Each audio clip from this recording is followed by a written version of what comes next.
This is your Barbados Today afternoon news update for Tuesday, November the 7th. Thanks for joining us. I'm Emmanuel Joseph.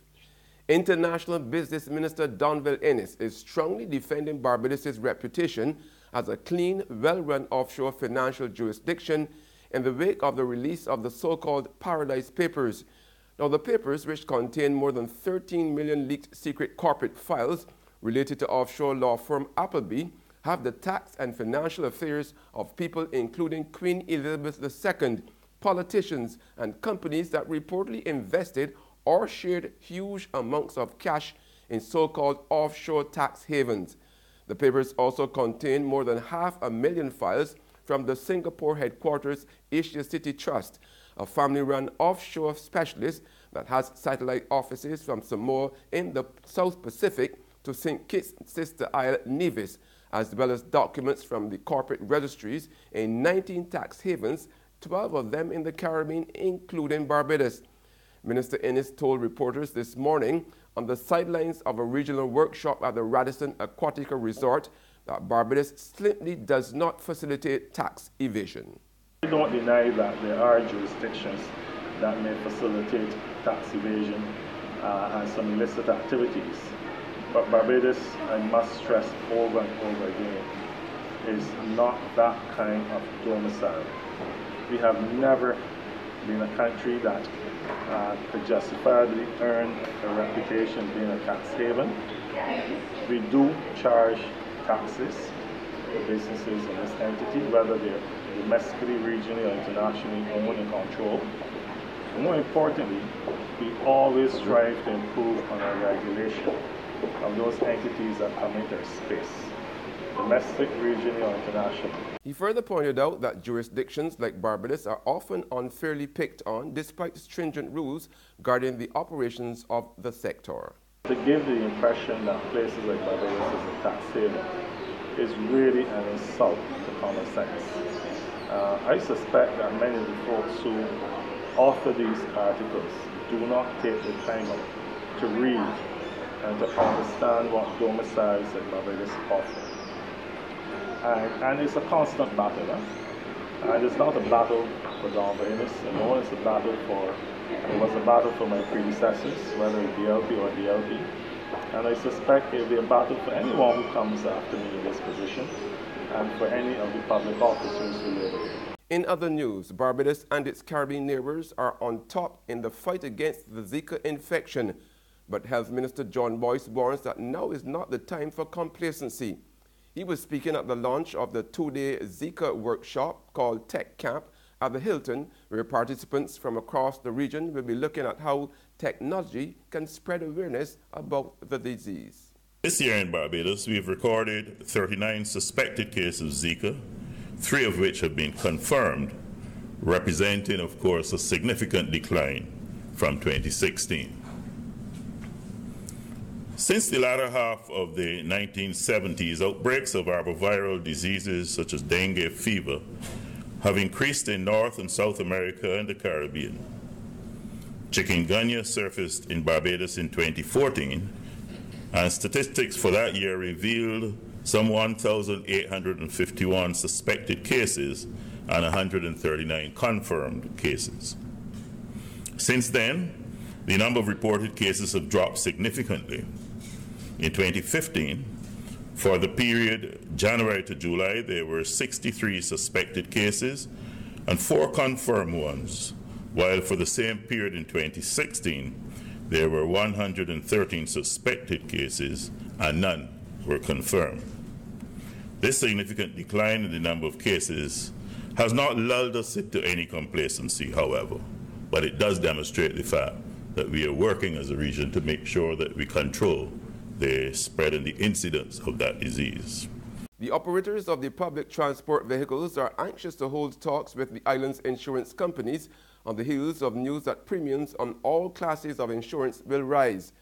President of the Alliance Owners of Public Transport, Roy Raphael, told Barbados Today the increase is a big blow following last week's disclosure that PSVs have been paying lower premiums. We are very disturbed because the fact now that they have now had to increase the rates of insurance for us, We already face a number of issues related to, high insurance rates.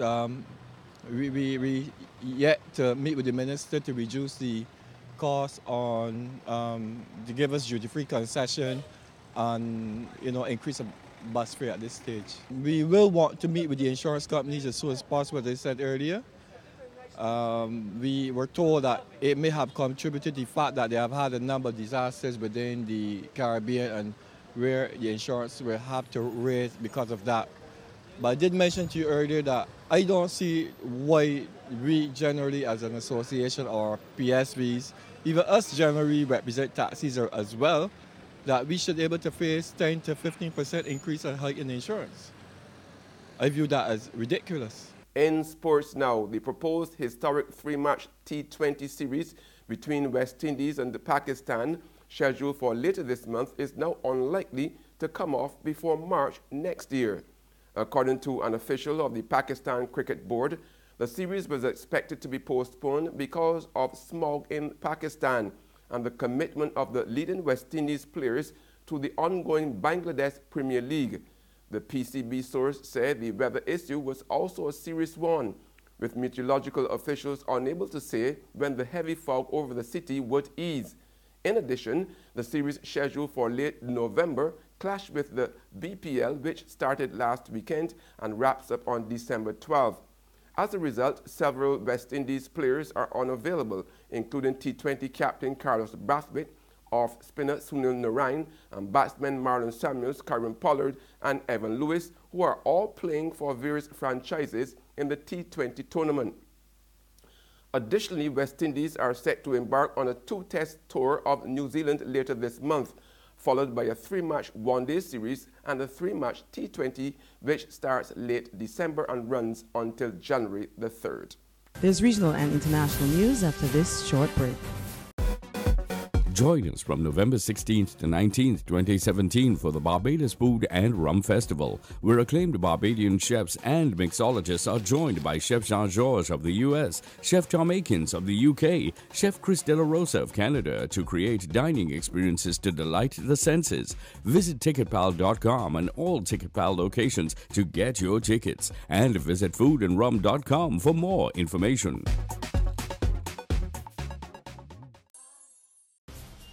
Welcome back with news from the region now. In Trinidad, the Commissioner of Prisons says the recent murders of prison officers were not coincidental, but in fact a plot to target prison officers. And now the island's police commissioner says this won't be tolerated, and any threats against a prison officer's life is a top priority. More in this report from CNC3 Television. Following recent attacks on prison officers, its commissioner is describing it as, "We are in what appears to be our darkest hour." And with the two recent murders, the commissioner says information has confirmed, "Yes, there is evidence to suggest that prison officers have been targeted." Today, there was a meeting with the National Security Council, and the prison commissioner says there is a plan. However, there are several security measures that have been adopted, but as you will appreciate, it is not wise to make those measures public. I will not sit down here and say whether we arm or don't arm. Whatever is necessary for their safety, we adopt that. It is not wise to say whether we are arming them or not. But in the meantime, the police commissioner says he has given instructions to his officers on how to deal with any threat to a prison officer's life. We've given clear directive to all the divisional commanders that they need to treat this as a priority number one. They have to investigate immediately. And on the international scene, Italian authorities have launched an investigation into the cause of death of 26 teenage girls whose bodies were recovered in the Mediterranean Sea. The girls, aged 14 to 18, are believed to have been migrants from Niger and Nigeria who had embarked on a treacherous route to Europe from Libya over the weekend. Authorities say autopsies will be conducted today, and the coroners will be investigating whether the girls were tortured or sexually abused. More details in this CNN report. Authorities, of course, haven't conducted autopsies, but the presumption is that they drowned. Why there were so many women on that boat is likely because those are the people who are being allowed to leave the Libyan detention centers right now. There's some speculation, of course, why that is. Likely that they're not able to get more money out of these women. A lot of these women have been trafficked for the sex trade here in Italy, and they're just simply not able to get a lot more money for the voyage out of these women. Those are the women that are being sent out on these dangerous boats right now. We saw lots and lots of women cross the Mediterranean over the course of the last 10 days, and quite frankly, it's going to be the case over the next couple of weeks as well. That's news and the sports, but for the very latest, visit our website at www.barbadostoday.bb. You can also subscribe to our e-paper, email updates, or like us on Facebook. We are also on Izumi Media in bus terminals, as well as screenplay at supermarkets and gas stations near you. You can also hear us on Mix 96.9 FM. I'm Emmanuel Joseph. Have a fantastic day.